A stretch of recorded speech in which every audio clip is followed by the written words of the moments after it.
Το χαμόγελο του παππού μου ήταν το πιο ήρεμο πράγμα στην αίθουσα. «Λοιπόν, Εύα», ρώτησε με τη φωνή του σταθερή σαν βράχος πάνω από την απέραντη έκταση του λευκού τραπεζομαντιλού, «πώς σου φαίνεται το καταπιστευματικό σου ταμείο των 3,5 εκατομμυρίων ευρώ?» Ανοιγόκλεισα τα μάτια μου. Το χέρι μου, που ετοιμαζόταν να σηκώσει το ποτήρι με το κρασί, πάγωσε στον αέρα. Η ερώτηση φάνηκε να ρουφάει όλο τον αέρα από το δωμάτιο. «Το τι μου?» Η ερώτηση έκοψε την πολυτελή τραπεζαρία στα δύο. Βρισκόμασταν στη Χρυσή Ορχιδέα, ένα μέρος όπου κρυστάλλινοι πολυέλαιοι έσταζαν από το ταβάνι σαν παγωμένα δάκρυα και ένα μόνο πιάτο φαγητό κόστιζε περισσότερο από τα ψώνια μου για μία ολόκληρη εβδομάδα. Ήταν τα 28 μου γενέθλια. Ήμουν προσφάτως άνεργη, εντελώς απένταρη και συνθλιβόμουν κάτω από το βάρος ενός φοιτητικού δανείου 80.000 ευρώ. Απέναντί μου κάθονταν οι γονείς μου, ο Κώστας και η Έλενα η κονό μου, εκπέμποντας ένα είδος γυαλιστερής αδιαπέραστης τελειότητας που μόνο μια ζωή γεμάτη χρήματα μπορεί να σμιλέψει. Μιλούσαν ακατάπαβα για ένα νέο εξοχικό. Τότε εμφανίστηκε ο παππούς μου, ο Αριστίδης Βρανάς, εντελώς απροειδοποίητα. Ήταν ένας άντρας ήρεμης, τεράστιας δύναμης, ο μόνος άνθρωπος στην αίθουσα που φαινόταν απόλυτα αληθινός. Παρήγγειλε ένα σκοτσέζικο ουίσκι, μου έδωσε μια αγκαλιά που έμοιαζε σαν να γυρίζω σπίτι και μετά πυροδότησε τη βόμβα. «Ποιο καταπιστευματικό ταμείο?» ρώτησα ξανά με τη φωνή μου να είναι ένας λεπτός, σπασμένος ψίθυρος. Το ευγενικό γέλιο του δείπνου γύρω μας έσβησε. Το χέρι της μητέρας μου έτρεμε και μια μικρή ποσότητα σαμπάνιας χύθηκε πάνω από το χείλος του ποτηριού της. Ο λαιμός του πατέρα μου κινήθηκε καθώς κατάπιε με δυσκολία. Δεν μπορούσε να με κοιτάξει και κάπως έτσι, περιτριγυρισμένη από ξένους και φαγητό που δεν είχα την οικονομική δυνατότητα να πληρώσω, η αλήθεια άρχισε να βγαίνει με νύχια και με δόντια στο φως. Η όμορφη, άψογη μάσκα της οικογένειάς μου έγινε 1.000.000 κομμάτια. Πριν μπούμε στα συντρίμμια, κάντε μου μια χάρη και πατήστε το κουμπί του like, κάντε εγγραφή στο κανάλι για περισσότερες ιστορίες και αφήστε ένα σχόλιο για να μου πείτε από ποιο μέρος του κόσμου με παρακολουθείτε. Το όνομά μου είναι Εύα Οικονόμου. Είμαι 28 ετών και από τότε που θυμάμαι τον εαυτό μου, ήμουνα η μοναδική μεγαλύτερη απογοήτευση της οικογένειάς μου. Ήμουνα το γρανάζι που απλά δεν τέριαζε στη μηχανή. Στην οικογένεια Οικονόμου η αγάπη δεν ήταν κάτι που ένιωθες, ήταν κάτι που υποδιώσουν. Ήμασταν ένα cast ηθοποιών σε ένα ατελείωτο θεατρικό έργο και το κοινό μας ήταν όλοι, οι γείτονες, τα μέλη της λέσχης γκολφ, οποιοσδήποτε περαστικός που μπορεί να έριχνε μία ματιά στην τέλεια επιμελημένη χριστουγεννιάτικη κάρτα μας. Τα χρήματα ήταν το σενάριό μας, η σιωπή ήταν η σκηνοθετική μας οδηγία. Αν έχανες μία ατάκα ή έβγαινες από τη θέση σου, οι γονείς μου δεν θα ύψωναν τη φωνή τους. Απλώς θα σε έκοβαν από τη σκηνή. Θα γινώσουν αόρατοι, παγωμένοι από έναν τοίχο τιμωρητικής σιωπής, μέχρι να καταλάβεις ποιον άρρητο κανόνα είχες παραβιάσει και να προσφέρεις μία δουλοπρεπή συγνώμη. Οι γονείς μου, ο Κώστας και η Έλενα, κατοικούσαν σε ένα επιβλητικό μνημείο από γυαλί και ατσάλι στην Κηφισιά. Είχε μία πισίνα που ήταν πάντα σε μία τέλεια, αποστηρωμένη απόχρωση του τυρκουάζ και ένα γκαράζ 4 θέσεων που περιείχε 2 ασορτί Audi, το ένα σε λευκό του παγετώνα και το άλλο σε μεταλλικό μαύρο. Ήταν μέλη αποκλειστικών κοινωνικών λεσχών όπου ο ενδυματολογικός κώδικας ήταν λευκός και το τζιν πάντα κορυφαίας ποιότητας. Το ίδιο το σπίτι ήταν άψογο, ούτε κόκκος σκόνης, καμία ανοργάνωτη στίβα αλληλογραφία στον πάγκο. Ήταν λιγότερο σπίτι και περισσότερο εκθεσιακός χώρος από περιοδικό αρχιτεκτονικής υψηλής αισθητικής. Ήταν επίσης κρύο. Δεν εννοώ τον θερμοστάτη, εννοώ την αίσθηση που διαπερνούσε τον αέρα. Ήταν ένα σπίτι σχεδιασμένο για να το κοιτάζουν, όχι για να ζούνε μέσα σε αυτό. Εγώ, από την άλλη, ζούσα σε μια στριμωγμένη γκαρσονιέρα 35 τετραγωνικών μέτρων στην Κυψέλη. Το διαμέρισμά μου διέθετε ένα καλοριφέρ που χτυπούσε σαν σιδεράς όλη νύχτα και μια βρύση στο μπάνιο που έσταζε με μια εκνευριστική επιμονή. Ήξερα τα σχέδια των γειτόνων μου για το δείπνο και τους καυγάδες τους μέσα από τους χάρτινους τοίχους. Ήμουν ενοικιάστρια και μετά βίας τα έβγαζα πέρα.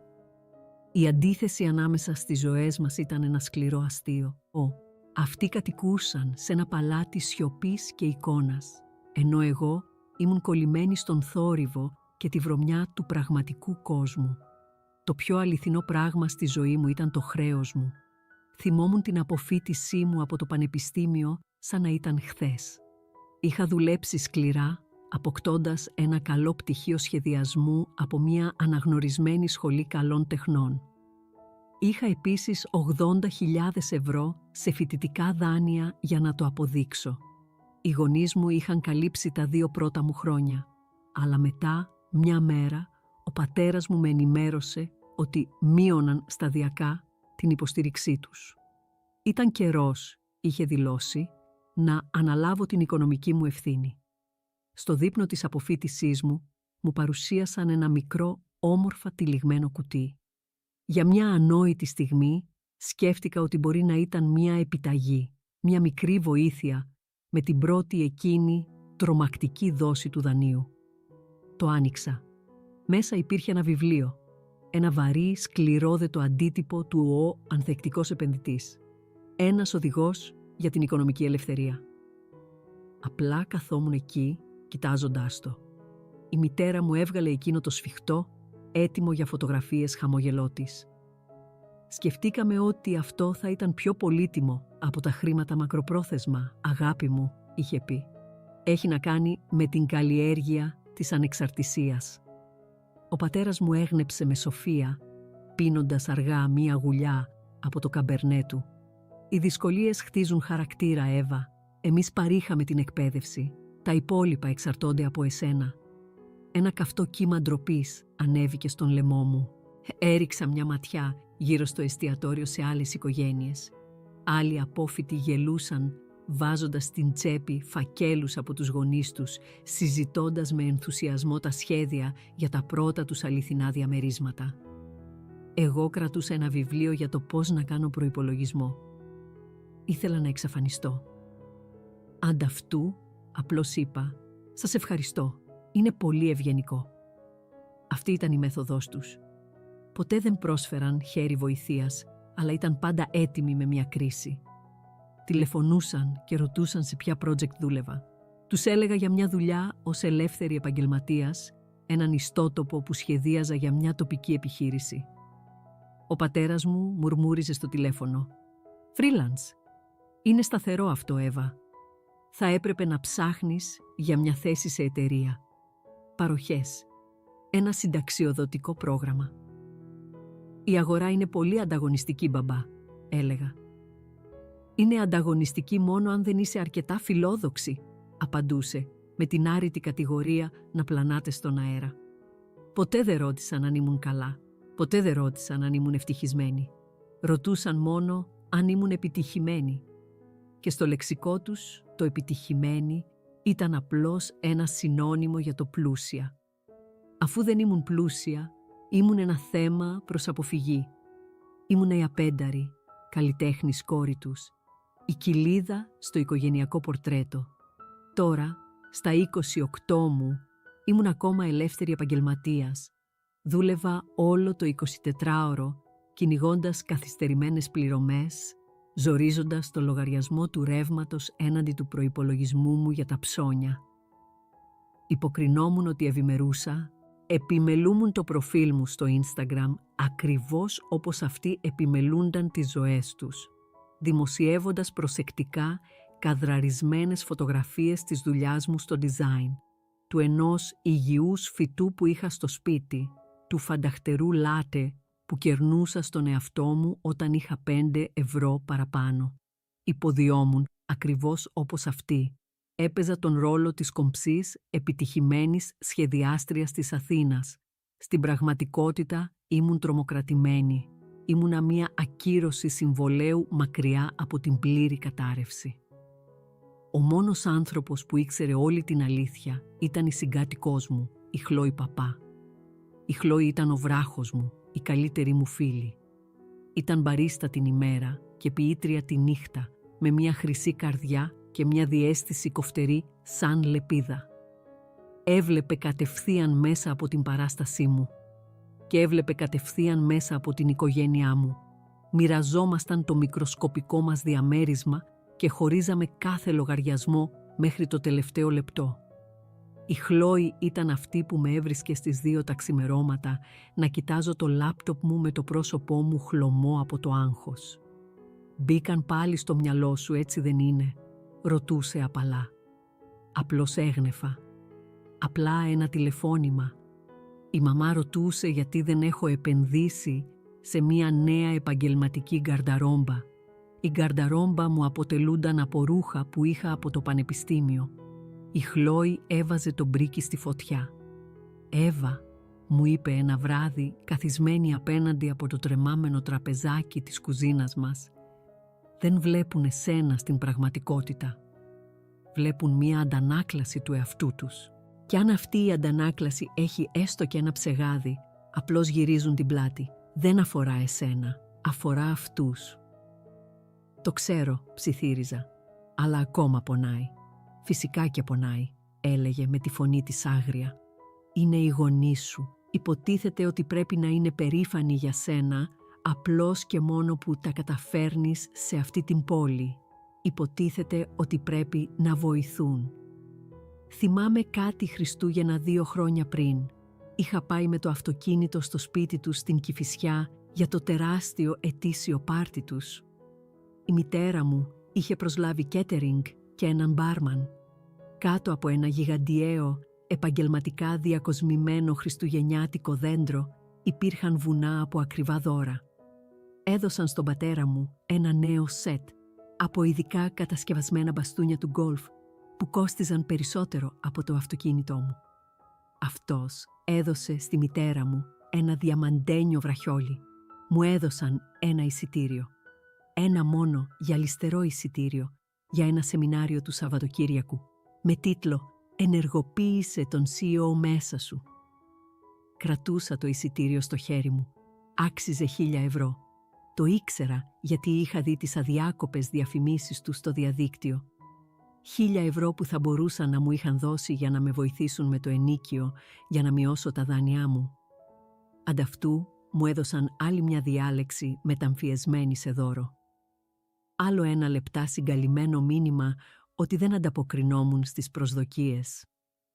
«Υποτίθεται ότι σου αλλάζει τη ζωή, Εύα», είπε ο πατέρας μου χτυπώντας με στον ώμο. «Ίσως αυτό να είναι που τελικά θα σε βάλει στον σωστό δρόμο». Ζήτησα συγγνώμη. Πήγα στο μπάνιο των επισκεπτών και έκλαψα. Έκλαψα για 10 λεπτά, σιωπηλούς λυγμούς σε μια αφράτη πετσέτα χεριών για να μην ακούσει κανείς από τους καλεσμένους. Μετά έβαλα ξανά τη μάσκαρά μου, βγήκα έξω και χαμογέλασα. Υποδίθηκα. Ήταν ο μόνος τρόπος για να επιβιώσεις όντας μέλος της οικογένειας οικονόμου. Χαμογέλασα και τους ευχαρίστησα για το απίστευτα ευγενικό δώρο. Ποτέ δεν πήγα στο σεμινάριο. Πούλησα το εισιτήριο στο διαδίκτυο για 500 ευρώ και χρησιμοποίησα τα χρήματα για να πληρώσω την ασφάλεια του αυτοκινήτου μου για εκείνη τη χρονιά. Αυτή ήταν η ζωή μου. Ένας συνεχής, εξαντλητικός αγώνας, όλα κάτω από τη μακριά σκιά των γονιών που είχαν άουντι και αψεγάδιαστες πισίνες, αλλά που μου έδωσαν ένα βιβλίο προϋπολογισμού όταν πνιγόμουν στα χρέη. Μου έλεγαν ότι με μάθαιναν να χτίζω χαρακτήρα. Αυτό που δεν ήξερα, αυτό που κανείς μας δεν ήξερε, ήταν ότι ο χαρακτήρας μου χτιζόταν επάνω σε θεμέλια ψεμάτων. Το τέλος της παλιάς μου ζωής ξεκίνησε μια εβδομάδα πριν από τα 28 γενέθλια. Ήταν Τρίτη. Ο Αττικός ουρανός ήταν μια γνώριμη κουβέρτα από γκρίζο που πίεζε την πόλη. Με κάλεσαν σε μια συνάντηση με τον κύριο πελάτη μου, Μια μικρή τεχνολογική startup για την οποία έκανα μακροχρόνια συμβόλαια σχεδιασμού. Ήταν το ψωμί μου, η μία και μοναδική σταθερή μου δουλειά ως ελεύθερη επαγγελματίας. Το αφεντικό μου, ένας άντρας ονόματι Δημήτρης, φαινόταν εξαντλημένος. Δεν μπορούσε να με κοιτάξει στα μάτια, κοιτάζοντας ανταυτού τη γυαλισμένη επιφάνεια του τραπεζιού συσκέψεων. «Εύα», άρχισε, καθαρίζοντας τον λαιμό του, «είσαι υπέροχη, η δουλειά σου είναι κορυφαία, όλη η ομάδα σε λατρεύει». Το στομάχι μου έγινε ένας κρύος κόμπος. Ήξερα τι ακολουθούσε μετά τα κομπλιμέντα. Αλλά τον προέτρεψα απαλά. «Αλλά μόλις χάσαμε τη χρηματοδότησή μας, πρέπει να κάνουμε περικοπές, σοβαρές περικοπές. Από την Παρασκευή διαλύουμε ολόκληρο το τμήμα σχεδιασμού. Το συμβόλαιό σου τερματίζεται». Απλώς έγνεφα. Μία βαθιά παγωνιά απλώθηκε στο σώμα μου. Δεν ένιωθα τα δάχτυλά μου. «Καταλαβαίνω», είπα, με τη φωνή μου να ακούγεται μακρινή και παράξενη, σαν να ερχόταν από κάποιον άλλον. «Μπορούμε να σε πληρώσουμε για τις επόμενες 2 εβδομάδες», είπε, σύροντας έναν λεπτό φάκελο πάνω στο τραπέζι προς το μέρος μου. Λυπάμαι πραγματικά, Εύα». Πήρα τον φάκελο. «Ευχαριστώ, Δημήτρη».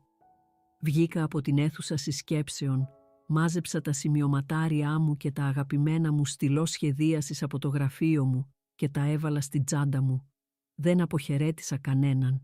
Απλώς βγήκα από την πόρτα και βρέθηκα στο γκρίζο απόγευμα. Ένιωθα ότι ασφικτιούσα. Εκείνη η δουλειά ήταν σχεδόν το 70% του μηνιαίου μου εισοδήματος. Έκανα τους φρενήρεις υπολογισμούς στο μυαλό μου καθώς περπατούσα στο δρόμο. Ενίκιο, λογαριασμοί, η δόση του φοιτητικού μου δανείου, η δόση του αυτοκινήτου μου. Δεν είχα αρκετά. Μου έλειπαν 400 ευρώ για τον επόμενο μήνα. Και μετά από αυτό δεν είχα τίποτα. Περπάτησα όλη την απόσταση μέχρι το σπίτι. Τα πόδια μου πονούσαν όταν ανέβηκα τις σκάλες για το διαμέρισμά μου. Η Χλόη ήταν στην κουζίνα, αλέθοντας κόκκους καφέ για τη βραδινή της συγγραφική συνεδρία. Μόλις είδε το πρόσωπό μου, άφησε κάτω τον μήλο. «Τι συμβαίνει?» ρώτησε. «Έχεις το πρόσωπο φαντάσματος».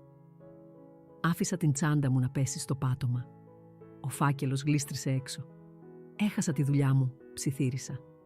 Το φράγμα έσπασε. Τα δάκρυα άρχισαν απλώς να κυλούν στο πρόσωπό μου. Ήμουν τόσο εξαντλημένη, τόσο βαθιά φοβισμένη. Η Χλόη βρέθηκε στο πλευρό μου αμέσως τραβώντας με σε μία αγκαλιά.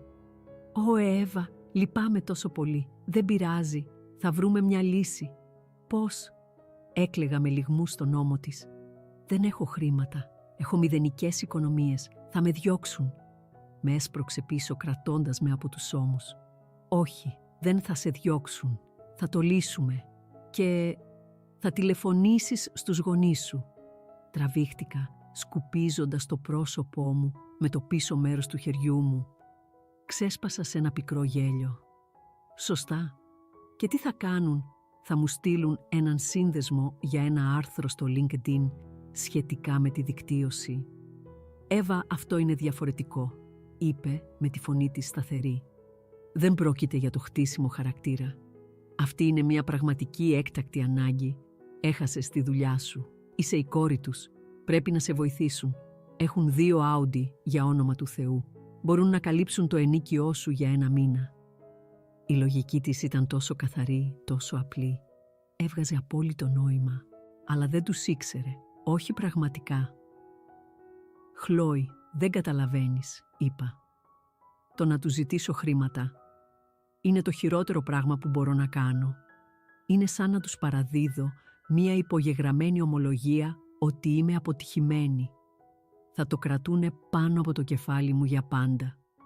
«Και ποιος νοιάζεται?» αντέδρασε. «Κατάπιε την περηφάνεια σου.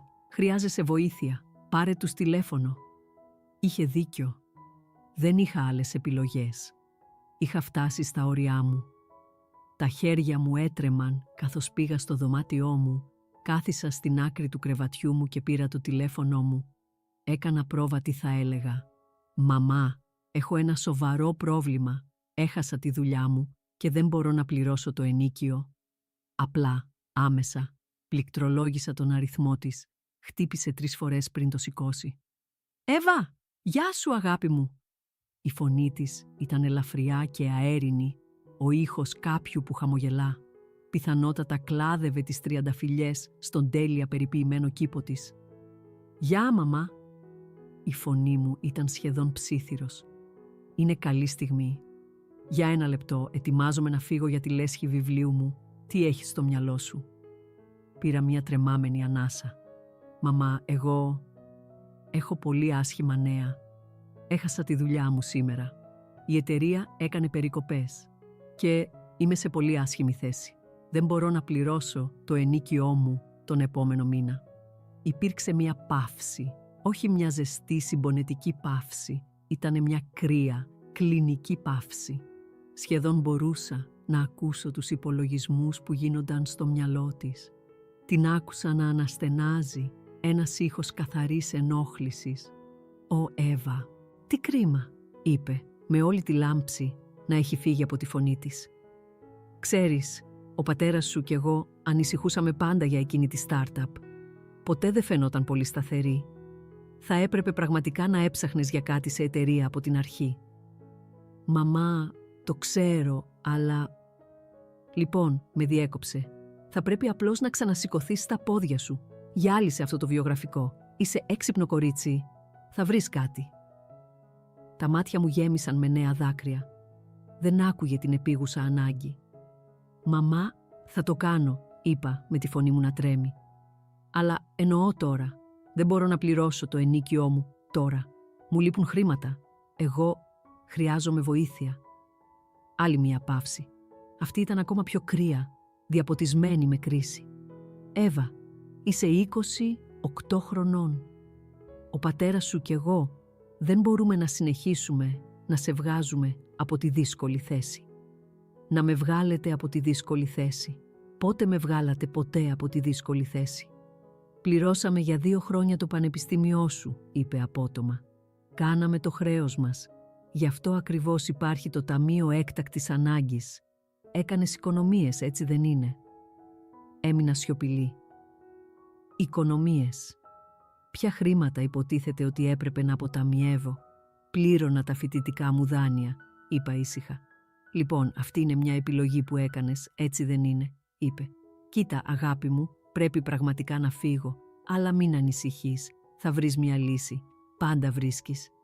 «Περίμενε, μαμά», είπα, με τη φωνή μου βαριά από την απόγνωση.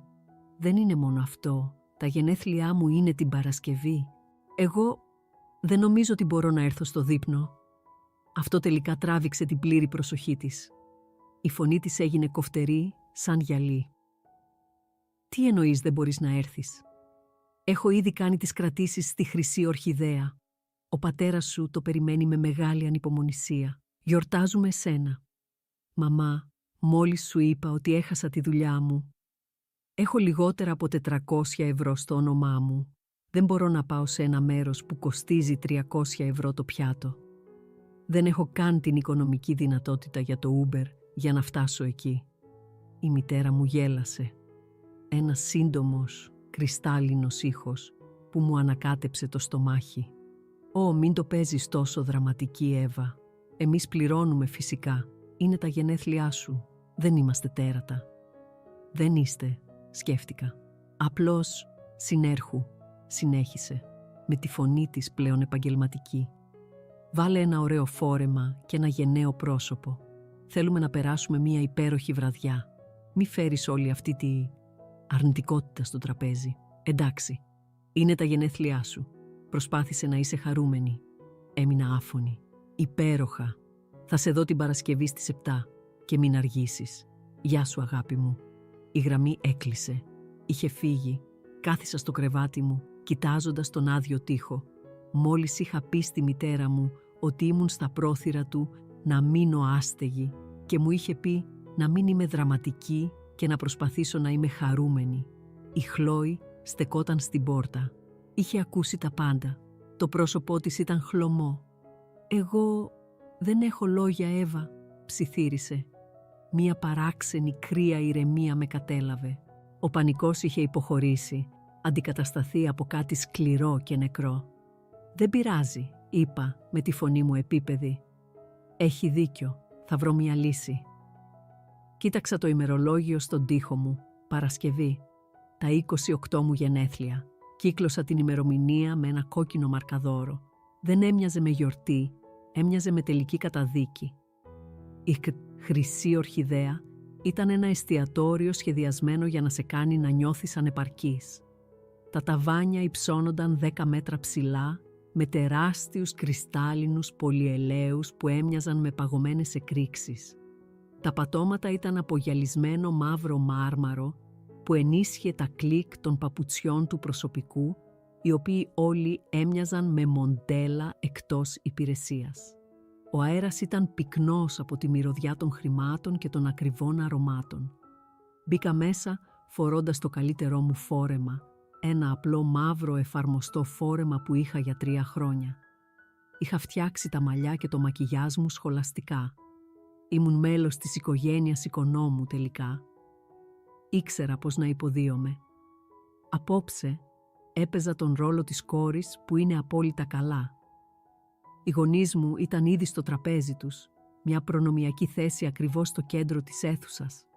Ο πατέρας μου, ο Κώστας, φορούσε ένα άψογο σκούρο κοστούμι, μοιραζόμενος ένα δυνατό θεατρικό γέλιο με τον Μετρέ.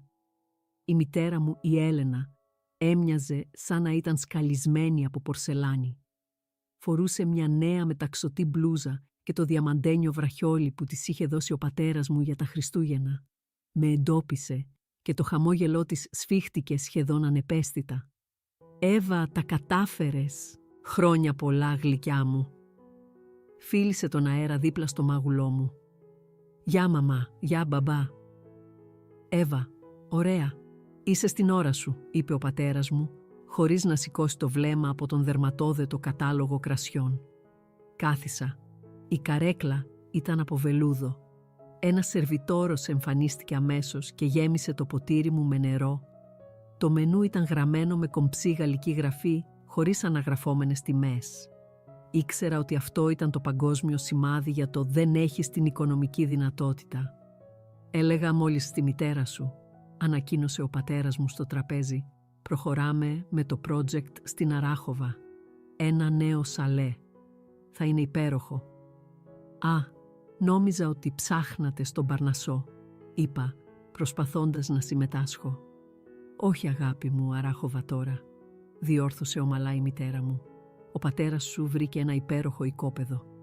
Μιλούσαν για δείγματα ξυλίας και θέματα μεταφοράς. Συζητούσαν για ένα νέο αφηρημένο γλυπτό που η μητέρα μου παρήγγειλε για τον κήπο. Μιλούσαν προς εμένα, όχι μαζί μου. Απλώς έγνεφα και χαμογελούσα παίζοντας τον ρόλο μου. Ήμουν το κοινό για το μονόπρακτο έργο τους με τίτλο «Είμαστε πολύ πλούσιοι και επιτυχημένοι». Τελικά ο πατέρας μου καταδέχτηκε να μου δώσει την προσοχή του. «Λοιπόν, τι γίνεται με σένα, Εύα? Θα αρχίσεις να ψάχνεις, σωστά, για μια νέα θέση?» «Ναι, μπαμπά, ενημερώνω το πορτφόλιό μου απόψε». «Καλό, καλό», είπε, γνέφοντας αφηρημένα καθώς τα μάτια του σάρωναν την αίθουσα, πιθανότατα ψάχνοντας για κάποιον πιο σημαντικό για να χαιρετήσει. «Θα ανακάμψεις, πάντα ανακάμπτεις. Χαρακτήρας, θυμάσαι», το είπε με ένα αυτοικανοποιημένο χαμόγελο, σαν να είχε εφεύρει ο ίδιος την έννοια. Ήθελα να ουρλιάξω. Ήθελα να ανέβω στο τραπέζι και να φωνάξω «Δεν μπορώ να πληρώσω το ενίκιό μου, είμαι τρομοκρατημένη, δεν με βλέπετε καθόλου», αλλά δεν το έκανα. Απλώς χαμογέλασα. «Ναι, μπαμπά, χαρακτήρας». Ο σερβιτόρος επέστρεψε για να πάρει την παραγγελία μας. Επέλεξα το πιο φτηνό κυρίως πιάτο, ένα πιάτο με κοτόπουλο. Η μητέρα μου παρήγγειλε τον αστακό. Ο πατέρας μου την μπριζόλα γουαγκιού των 150 ευρώ. Ακριβώς τη στιγμή που τα ορεκτικά μας τοποθετούνταν στο τραπέζι, ο Μέτρ έτρεξε προς την μπροστινή πόρτα. Την άνοιξε με μία έκφραση νευρικής ευλάβειας. Και μέσα μπήκε ο παππούς μου, ο Αριστίδης Βρανάς. Η καρδιά μου έκανε ένα μικρό σάλτο. Είχα να τον δω σχεδόν 6 μήνες. Ο παππούς μου ήταν η απόλυτη αντίθεση των γονιών μου. Ήταν αυτοδημιούργητος, έχοντας χτίσει μια επενδυτική αυτοκρατορία από το απόλυτο τίποτα. Ήταν ήσυχος, συγκροτημένος και διέθετε τα πιο κοφτερά, πιο ευγενικά μάτια που είχα δει ποτέ. Ήταν ο μόνος άνθρωπος σε ολόκληρη την οικογένειά μου που με είχε κάνει ποτέ να νιώσω ότι με βλέπουν πραγματικά. Ήξερα ότι οι γονείς μου τον φοβούνταν. Δεν φορούσε ένα φανταχτερό κοστούμι. Φορούσε ένα απλό, τέλεια ραμμένο τουίντ σακάκι και σκούρα παντελόνια. Επέβαλε την παρουσία του στην αίθουσα απλώς και μόνο υπάρχοντας σε αυτή. Το χαμόγελο της μητέρας μου πάγωσε στο πρόσωπό της. «Πατέρα», είπε με τη φωνή της ξαφνικά ψηλή και εύθραυστη. Τι έκπληξη! Δεν ξέραμε ότι ήσουν στην πόλη». Τα μάτια του παππού μου σάρωσαν το τραπέζι, γλιστρώντας πάνω από τους γονείς μου, σαν να ήταν μέρος της διακόσμησης. Το βλέμμα του σταμάτησε πάνω μου και ολόκληρο το πρόσωπό του έσπασε σε ένα γνήσιο, ζεστό χαμόγελο. «Εύα», είπε. Περπάτησε κατευθείαν προς εμένα, παρακάμπτοντας το προσφερόμενο μάγουλο της μητέρας μου. Με σήκωσε από την καρέκλα μου και με τύλιξε σε μια αληθινή αγκαλιά, μια δυνατή ζεστή αγκαλιά που μύριζε κέδρο και καλό ουίσκι. «Χρόνια πολλά, κορίτσι μου», ψιθύρισε στο αυτί μου. «Παππού», ψιθύρισα κι εγώ, κρατώντας τον για ένα δευτερόλεπτο παραπάνω. «Τι κάνεις εδώ?» «Δεν θα έχανα τα γενέθλιά σου», είπε. Πήρε μια καρέκλα από ένα κοντινό τραπέζι και με ένα μόνο επιβλητικό νεύμα ένας σερβιτόρος έσπευσε να του στρώσει θέση. Κάθισε δίπλα μου. «Αριστίδη, δεν θα σε είχαμε καλέσει», τράβλησε ο πατέρας μου. «Προφανώς», είπε ο παππούς μου. Η φωνή του ήταν ευχάριστη, αλλά τα μάτια του ήταν σαν κομμάτια πάγου καθώς κοιτούσε τους γονείς μου. Παρήγγειλε ένα σκοτσέζικο ουίσκι, σκέτο. Ήπιε μια αργή, μελετημένη γουλιά. Η ένταση στο τραπέζι ήταν τόσο πυκνή που θα μπορούσες να την κόψεις με μαχαίρι. Οι γονείς μου προσπαθούσαν να χαμογελάσουν, αλλά έμοιαζαν σαν να μασούσαν γυαλιά. Ο παππούς μου γύρισε πάλι προς εμένα, με την έκφρασή του ζεστή για άλλη μια φορά. «Ζητώ συγγνώμη για την καθυστέρησή μου. Ήμουν σε μια συνάντηση με τους δικηγόρους μου, οριστικοποιώντας κάποια κληρονομικά θέματα». «Α», είπα, «αυτό ακούγεται τρομερά βαρετό». Γέλασε. «Είναι, αλλά είναι απαραίτητο, αφορά κυρίως καταπιστεύματα, να τα διατηρώ όλα σε τάξη. Είναι εκπληκτικό πόσο μπορούν να αυξηθούν μέσα σε 28 χρόνια». Ήπιε άλλη μία γουλιά από το ουίσκι του.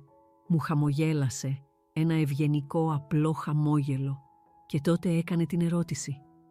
«Λοιπόν, Εύα», είπε με τη φωνή του απόλυτα ήρεμη, «πώς σου φαίνεται το καταπιστευματικό σου ταμείο των 3,5 εκατομμυρίων ευρώ?» Ο χρόνος σταμάτησε.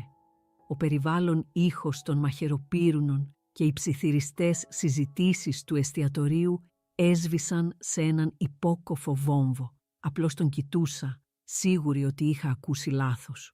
3,5 εκατομμύρια. Προσπάθησα να γελάσω, αλλά βγήκε σαν ένας πνιχτός ήχος. Χαμογέλασε, αλλά τα μάτια του ήταν εστιασμένα με λέιζερ πάνω μου, μόνο σε μένα. «Περίπου. Αυτή είναι η τρέχουσα εκτιμόμενη αξία σύμφωνα με το Γιάννη τον δικηγόρο μου. Ανατοκίζεται για πολύ καιρό». Ανοιγόκλεισα τα μάτια μου. Το χέρι μου ήταν ακόμα παγωμένο πάνω στο ποτήρι του κρασιού μου. «Εγώ δεν έχω ιδέα για τι πράγμα μιλάς», είπα. «Ποιο καταπιστευματικό ταμείο?» Το χαμόγελο του παππού μου διαλύθηκε αργά. Γύρισε το κεφάλι του ελαφρώς για να κοιτάξει τους γονείς μου. Ακολούθησα το βλέμμα του. Το πρόσωπο της μητέρας μου είχε το χρώμα της κυμολίας. Το τέλεια βαμμένο κόκκινο κραγιόν της είχε καταρρεύσει. Το χέρι της έτρεμε τόσο βίαια που το ποτήρι της σαμπάνιας κουδούνιζε πάνω στο τραπέζι. Το πρόσωπο του πατέρα μου είχε χάσει εντελώς το χρώμα του. Έμοιαζε ναυτία. Κοιτούσε κάτω στο πιάτο του σαν να έκρυβε τα μυστικά του σύμπαντος. Δεν μπορούσε να με κοιτάξει. Δεν μπορούσε να κοιτάξει τον παππού μου. Δεν μπορούσε να κοιτάξει κανέναν. Η αλήθεια ήταν μια φυσική παρουσία στο δωμάτιο τώρα. Ένας άσχημος, απρόσκλητος επισκέπτης. Η φωνή του παππού μου δεν υψώθηκε. Δεν θύμωσε. Απλώς έγινε κοφτερή. Τόσο κοφτερή και τόσο κρύα όσο ένα θράψμα σπασμένου γυαλιού. «Κώστα», είπε. «Έλενα, περίμενε. Πιο καταπιστευματικό ταμείο, παππού?» ρώτησα ξανά, με τη φωνή μου να σπάει. Κοίταξα κατευθείαν τους γονείς μου. «Μαμά, μπαμπά, γιατί πράγμα μιλάει?» Η μητέρα μου τινάχτηκε σαν να την είχα χτυπήσει. Ο πατέρας μου έκλεισε σφιχτά τα μάτια του. Ο παππούς μου με κοίταξε ξανά. Το πρόσωπό του ήταν γεμάτο με μια βαθιά θλίψη. «Το καταπίστευμα που δημιούργησα για σένα την ημέρα που γεννήθηκες, Εύα», είπε με τη φωνή του ήσυχη αλλά κρυστάλλινα καθαρή. «Αυτό που χρηματοδότησα με μια αρχική κατάθεση 1.000.000 ευρώ. Αυτό που οι γονείς σου, ως νόμιμοι διαχειριστές σου, ήταν υποχρεωμένοι να σου παραδώσουν όταν έκλεισες τα 25. Έκανε μια παύση, αφήνοντας τις λέξεις να αιωρούνται στον αέρα. «Πριν από 3 χρόνια. Η ατμόσφαιρα στην κεντρική τραπεζαρία είχε γίνει τοξική. Οι πελάτες στα άλλα τραπέζια άρχιζαν να κοιτάζουν. Η μητέρα μου έμοιαζε σαν να επρόκειτο να λιποθυμήσει. Ο πατέρας μου έμοιαζε σαν να επρόκειτο να κάνει εμετό. Ο Μέτρ γλίστρισε προς το μέρος μας, με το πρόσωπό του μια μάσκα επαγγελματικού πανικού. «Κύριε, ίσως θα ήσασταν πιο άνετα σε μία από τις ιδιωτικές μας τραπεζαρίες». Ο παππούς μου έγνεψε μονολεκτικά. «Ναι, ευχαριστώ». Περπατήσαμε. Ένιωθα εντελώς μουδιασμένη. Τα πόδια μου κινούνταν, αλλά δεν ένιωθα το πάτωμα κάτω από μένα. Απλώς ακολουθούσα τη σταθερή παρουσία του παππού μου. Πίσω μου, άκουγα τη μητέρα μου να ψιθυρίζει με οργή στον πατέρα μου. «Πώς το έμαθε, πώς?» Μου είπες. «Σκάσε, Έλενα», της ψιθύρισε ο πατέρας μου. Η ιδιωτική αίθουσα ήταν όλο σκούρο ξύλο και βαριά σιωπή. Περιείχε ένα μακρύ, γυαλισμένο τραπέζι από μαόνι. 2 άτομα ήταν ήδη εκεί, περιμένοντας. Σηκώθηκαν καθώς μπήκε ο παππούς μου. Ο ένας ήταν ένας άντρας γύρω στα 40, ντυμένος με ένα κομψό ακριβό κοστούμι, με τα αρπακτικά μάτια ενός καρχαρία. Η άλλη ήταν μια νεότερη γυναίκα, με ένα άψογο μαύρο φόρεμα, κρατώντας ένα iPad. Έμοιαζε ήρεμη, αποτελεσματική και σαν να μην της ξέφευγε τίποτα. «Εύα», είπε ο παππούς μου απαλά, «αυτός είναι ο δικηγόρος μου, ο Γιάννης Καράς, και αυτή είναι η συνεργάτιδά μου, η Ισαβέλα Λαμπρινού». «Δεσποινής οικονόμου», είπε ο Γιάννης Καράς. Δεν χαμογέλασε. Δεν ήταν εκεί για να είναι φιλικός. Μου τράβηξε μια καρέκλα. Κάθισα. Οι γονείς μου στέκονταν αμήχανα δίπλα στην πόρτα. «Καθίστε, Κώστα». «Έλενα», είπε ο παππούς μου. Δεν ήταν παράκληση. Κάθισαν στο μακρινό άκρο του μακριού τραπεζιού, φαινομενικά μικροί και ηττημένοι. Ο Γιάννης Καράς τοποθέτησε έναν λεπτό, δερματόδετο φάκελο μπροστά μου και τον άνοιξε.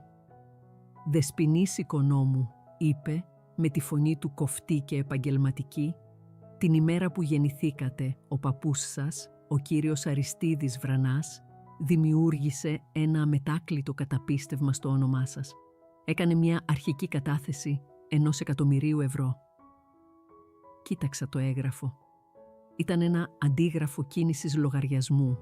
Είχε το όνομά μου. Καταπίστευμα Εύας Οικονόμου. Με συντηρητική ανάπτυξη της αγοράς και ανατοκισμό για 28 χρόνια, συνέχισε ο Γιάννης, αυτό το καταπίστευμα θα έπρεπε τώρα να έχει, σύμφωνα με τις εκτιμήσεις μας, περίπου 3,5 εκατομμύρια ευρώ. Δεν μπορούσα να αναπνεύσω. Το μυαλό μου προσπαθούσε να βγάλει νόημα από τους αριθμούς. 3,5 εκατομμύρια ευρώ. 80.000 ευρώ σε φοιτητικά δάνεια. Λιγότερα από 400 ευρώ στον τραπεζικό μου λογαριασμό. Η εξίσωση ήταν λάθος. «Εγώ δεν καταλαβαίνω», ψιθύρισα. «Ούτε εμείς», είπε ο Γιάννης χτυπώντας τον φάκελο. «Βγάλαμε τα επίσημα αντίγραφα κίνησης σήμερα το απόγευμα. Από σήμερα το τρέχον υπόλοιπο στο καταπίστευμα είναι 200.000 ευρώ». Σήκωσα το βλέμμα από το χαρτί. 200.000. Ο παππούς μου που στεκόταν δίπλα στο παράθυρο κάθισε τελικά στην κεφαλή του τραπεζιού. Κοίταξε τον πατέρα μου. Η φωνή του ήταν θανάσιμα ήρεμη. «Πού πήγαν, Κώστα?» Ο πατέρας μου άρχισε να υδρώνει ασταμάτητα. «Αριστίδη, είναι περίπλοκο. Δεν καταλαβαίνεις την αγορά. Η κρίση του 2008 ήταν μια καταστροφή. Έπρεπε να μετακινήσουμε χρήματα για να τα προστατεύσουμε». «Να τα προστατεύσετε», επανέλαβε ο παππούς μου με τη φωνή του επίπεδη και χωρίς συναίσθημα. Η μητέρα μου βρήκε τελικά τη φωνή της. Ήταν ψηλή και τρεμάμενη. «Τα διαφυλάσαμε για εκείνη, για το μέλλον της Εύας. Εμείς απλώς περιμέναμε την κατάλληλη στιγμή για να της το πούμε, όταν θα ήταν πιο όριμη». Ένιωσα κάτι σκοτεινό και καυτό να ανεβαίνει στον λαιμό μου, με γεύση οξέως. Γέλασα. Ήταν ένας φρικτός, άσχημος, σπασμένος ήχος. Όλοι με κοίταξαν. «Όριμη», είπα, με τη φωνή μου να τρέμει από μια οργή που δεν ήξερα ότι κατήχα. «Τα διαφυλάσατε», κοίταξα τη μητέρα μου. «Σου τηλεφώνησα την Τρίτη», έκλαιγα. «Σου είπα ότι έχασα τη δουλειά μου. Σου είπα ότι δεν μπορούσα να πληρώσω το ενοίκιό μου και μου είπες να μην είμαι δραματική. Μου είπες να προσπαθήσω να είμαι χαρούμενη». Γύρισα στον πατέρα μου. Μου έδωσες ένα βιβλίο για την προσωπική οικονομία για την αποφοίτησή μου. Ένα βιβλίο. Ενώ είχα χρέος 80.000 ευρώ. Το δικό μου χρέος. Μου είπες ότι οι δυσκολίες χτίζουν χαρακτήρα. Αυτή ήταν η άσκηση για το χτίσιμο του χαρακτήρα μου. Ήταν. Απλώς με κοιτούσαν με τα πρόσωπά τους ένα κολάζ ενοχής και ασχήμιας. «Πού πήγαν?» ρώτησε ξανά ο παππούς μου με τη φωνή του σαν χτύπημα μαστιγίου. Ήταν επενδύσεις», είπε ο πατέρας μου με τη φωνή του να υψώνεται από τον πανικό. «Κακές επενδύσεις ίσως. Η αγορά ακινήτων στο Palm Springs. Ας γίνουμε συγκεκριμένοι», είπε ο Γιάννης Καράς, διακόπτοντάς τον. Έγνεψε στην Ισαβέλα. Η Ισαβέλα, η συνεργάτιδα, έκανε ένα βήμα μπροστά και πάτησε το iPad της. Η φωνή της ήταν επίπεδη, ρομποτική, καθώς διάβαζε από μία λίστα. Μία λίστα αναλήψεων από το καταπίστευμα Εύας Οικονόμου, όλες με ημερομηνία μετά τα 25 μου γενέθλια, την ημέρα που ήταν νομικά υποχρεωμένοι να μου αποδώσουν τα κεφάλαια. 10 Μαρτίου, πριν από 3 χρόνια, διάβασε η Ισαβέλα. Ανάληψη, 450.000 ευρώ. Σκοπός που αναφέρεται, αποπληρωμή υφιστάμενου στεγαστικού δανείου, ακίνητο στην Κηφισιά. Κοίταξα τους γονείς μου, το σπίτι τους, το παλάτι από γυαλί και ατσάλι που νόμιζα ότι τους ανήκε εξ ολοκλήρου για δεκαετίες. Αποπλήρωσαν το στεγαστικό τους δάνειο με τα δικά μου χρήματα. 2 Απριλίου, συνέχισε η Ισαβέλα. Ανάληψη, 280.000 ευρώ. Σκοπός που αναφέρεται, αγορά οχημάτων, ένα Audi Q8, ένα Audi e-tron GT, τα ασορτή Audi, το άψογο σετ, δικά μου χρήματα. 1 Ιουνίου έως 10 Σεπτεμβρίου, μία σειρά αναλήψεων συνολικού ύψους 320.000 ευρώ. Σκοπός που αναφέρεται, ανακαίνιση σπιτιού, κουζίνα και εξωτερικός χώρος διαβίωσης. Το project στην Αράχοβα για το οποίο μόλις καφιόταν ο πατέρας μου, όχι, αυτό ήταν το σπίτι στην Κηφισιά, η νέα κουζίνα του σεφ, η τέλεια τυρκουάζ πισίνα. Όλα ήταν δικά μου. Η μητέρα μου έκλαιγε τώρα φανερά, με το πρόσωπό της θαμμένο στα χέρια της. Θα τα επιστρέφαμε, απλώς χρειαζόμασταν ένα βραχυπρόθεσμο δάνειο. «Δάνειο», είπε ο Γιάννης Καράς, χωρίς να σηκώσει το βλέμμα από τα χαρτιά του. «Κατατέθηκε κάποια δανειακή σύμβαση, κυρία Οικονόμου. Υπέγραψε η Εύα κάποια τέτοια συμφωνία». Η Ισαβέλα δεν είχε τελειώσει. 1 Οκτωβρίου, ανάληψη, 500.000 ευρώ. Σκοπός που αναφέρεται, αρχική επένδυση. Ελένα ο Οικόνομου Interiors. Η επιχείρηση ματαιοδοξίας της μητέρας μου. Η εταιρεία της εσωτερικής διακόσμησης που ήξερα με βεβαιότητα ότι δεν είχε ποτέ ούτε έναν πελάτη που να πληρώνει. Είχε χρησιμοποιήσει $500.000 από τα χρήματά μου για να φτιάξει έναν φανταχτερό ιστότοπο και να τυπώσει ανάγλυφες επαγγελματικές κάρτες. Ένιωσα άρρωστη, νόμιζα ότι θα έκανα εμετό εκεί πάνω στο γυαλισμένο τραπέζι από μαόνι. «Και η τελευταία», είπε η Ισαβέλα, με τη φωνή της να χαμηλώνει ελαφρώς.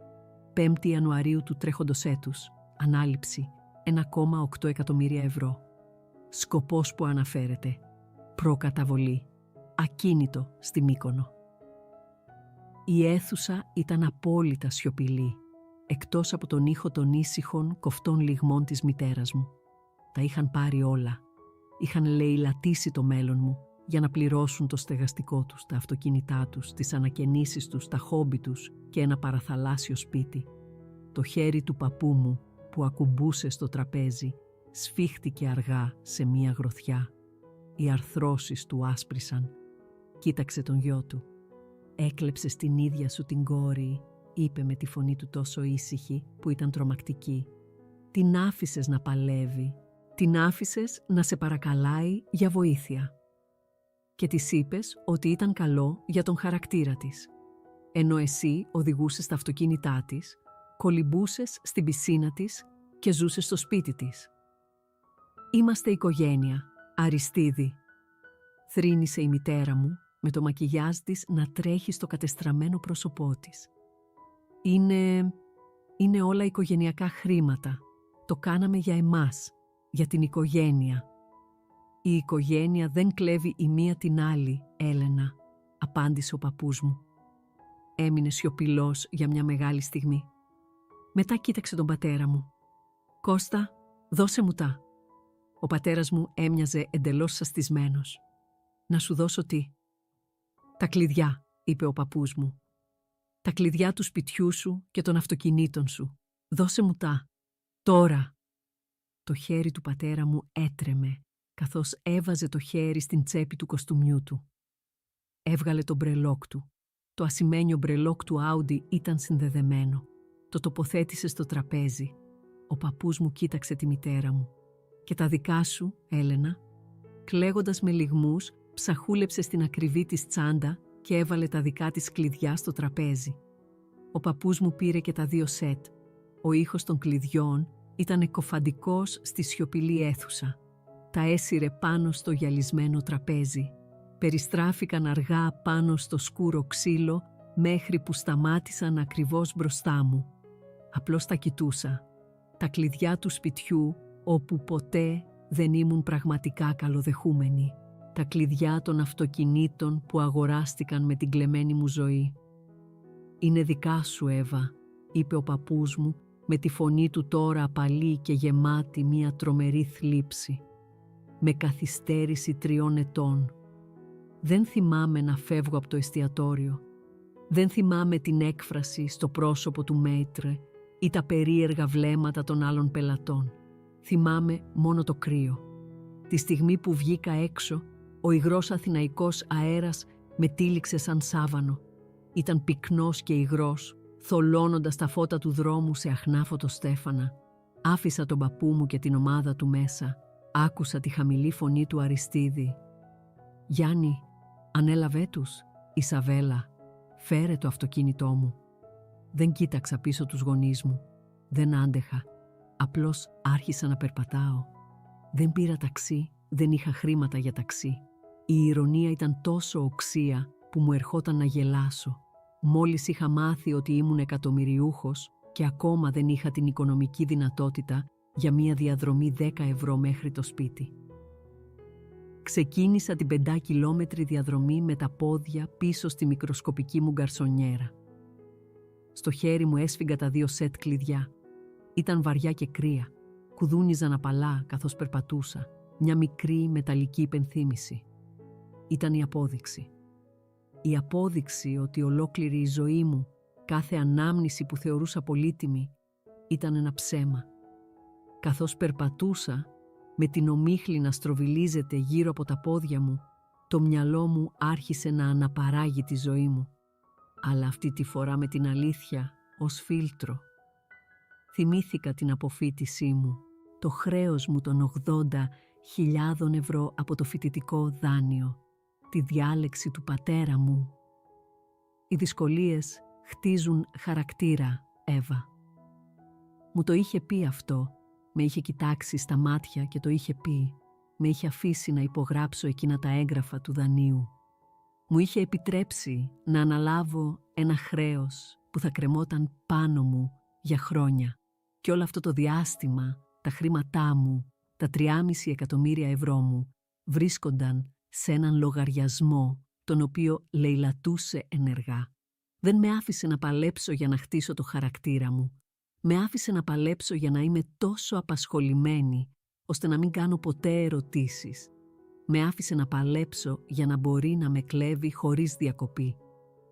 Έσφιξα τα κλειδιά πιο δυνατά, με τις αρθρώσεις μου να πονούν. Συνέχισα να περπατάω. Πέρασα από μια στάση λεωφορείου και μια ανάμνηση με χτύπησε τόσο δυνατά που παραπάτησα. Το παλιό μου σαραβαλάκι είχε χαλάσει πριν από 3 χρόνια. Η επισκευή θα κόστιζε 900 ευρώ. Δεν τα είχα. Είχα τηλεφωνήσει στον πατέρα μου, με το στομάχι μου να σφίγγεται από ντροπή. Είχα πει «Μπαμπά, είμαι σε πολύ δύσκολη θέση». Το αυτοκίνητό μου χάλασε. Το χρειάζομαι για τη δουλειά μου ως ελεύθερη επαγγελματίας. Μπορείς μήπως να μου δανείσεις τα χρήματα. Θα σου τα επιστρέψω μέχρι το τελευταίο λεπτό. Θυμήθηκα τον μακρύ κουρασμένο του αναστεναγμό, τον ήχο της βαθιάς του απογοήτευσης. «Εύα», είχε πει, «πότε θα μάθεις να στέκεσαι στα πόδια σου? Ένα αυτοκίνητο είναι μια μεγάλη ευθύνη. Γι' αυτό ακριβώς χρειάζεσαι μια πραγματική δουλειά, όχι αυτή τη φαντασίωση του freelance. Πάρε το λεωφορείο, θα σου γίνει καλό μάθημα». Είχα κλάψει μετά από εκείνο το τηλεφώνημα, νιώθοντας μικρή και ανόητη και απόλυτα μόνη. Κατέληξα να πουλήσω το μενταγιόν της γιαγιάς μου, της άλλης μου γιαγιάς, για να πληρώσω τον μηχανικό. Μου είχε πει να πάρω το λεωφορείο. Και μετά, λίγους μήνες αργότερα, σύμφωνα με τη λίστα της Ισαβέλας, είχε μπει σε μια αντιπροσωπεία της Audi και είχε αγοράσει 2 ολοκαινούρια πολυτελή αυτοκίνητα, με τα δικά μου χρήματα. Ένα κύμα ναυτίας με κατέκλυσε, τόσο δυνατό που αναγκάστηκα να σταματήσω. Ακούμπησα σε έναν κρύο, υγρό τοίχο από τούβλα. Δεν έκανα εμετό, αλλά ήθελα. Απλώς έκανα μορφασμούς αηδίας μέσα σε μια γλάστρα αηδιασμένη. Δεν ήμουν απλώς θυμωμένη. Ήμουνα αηδιασμένη. Ήταν αηδιαστική. Σκέφτηκα τη μητέρα μου, το κρυστάλλινο γέλιο της στο τηλέφωνο μόλις λίγες μέρες πριν. «Μην το παίζεις τόσο δραματική, Εύα. Δεν είμαστε τέρατα». Μου το είχε πει αυτό. Το είπε ενώ καθόταν σε ένα σπίτι για το οποίο είχα πληρώσει το στεγαστικό δάνειο. Φορούσε ρούχα αγορασμένα με τα χρήματά μου. Σχεδίαζε τις επόμενες διακοπές της, χρηματοδοτούμενες από το μέλλον μου. Δεν ήταν απλώς ένα τέρας. Ήταν ένα χαμογελαστό, το χειρότερο είδος. Σπρώχτηκα από τον τοίχο και συνέχισα να περπατάω. Τα πόδια μου ήταν μουδιασμένα μέσα στα παπούτσια μου. Σκέφτηκα όλα τα μικρά πράγματα. Κάθε Χριστούγεννα που μου έδιναν ένα βιβλίο αυτοβοήθειας ή ένα φτηνό πουλόβερ ενώ αντάλλασαν διαμάντια και ακριβά ρολόγια. Κάθε φορά που επισκεπτόμουν το τέλειο, κρύο σπίτι τους και ένιωθα σαν καλεσμένη, σαν μια φτωχή συγγενής που έπρεπε να ανεχτούν.